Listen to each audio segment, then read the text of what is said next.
এই শ্রমিকের একটি অনিশ্চিত ভবিষ্যতে চলতে হয়। আমরা ইতিমধ্যেই পত্রপত্রিকার খবরে দেখেছি যে পৃথিবীর অনেক মুসলমান রাষ্ট্রে রমজানের 100-র উপরে জিনিসপত্রের দাম কমিয়ে দিবে। আর আমরা দেখব কালকে হয়তোবা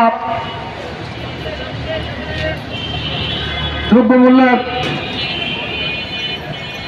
বাজারে যে পরিমাণ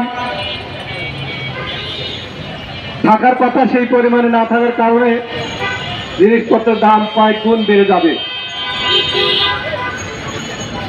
আর এই বেশি দামে অজুহাতে বেচাকেনা কম হবে, তাদের লাভ পরিমাণ কম হবে, এই কথা বলে ব্যাপকভাবে শ্রমিক ছাঁটাই শুরু করবে।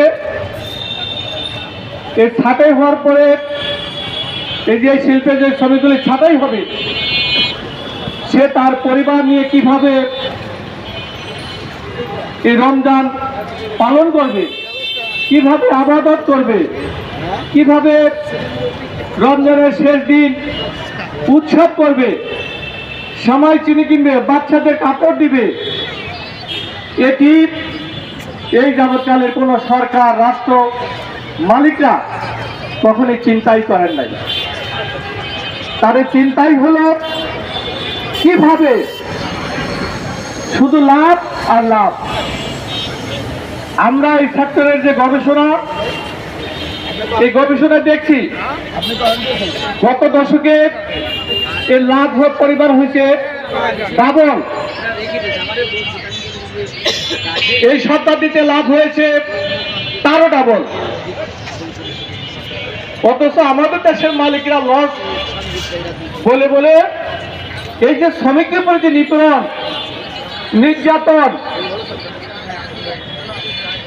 এটা মালিকরা যেমন বন্ধ করেন নাই, এই শ্রমিকরা বিভিন্ন দপ্তরে সরকারের কাছে আবেদন নিবেদন করেও তার কোনো প্রতিকার পান নাই। আমরা বলেছিলাম যে আসলে এই যে যারা ক্ষমতা আসে এরা কেউই আসলে এই শ্রমিকদের পক্ষে না, এরা প্রত্যেকেই ক্ষমতা আসে ওই সাম্রাজ্যবাদীদের আশীর্বাদ নিয়ে।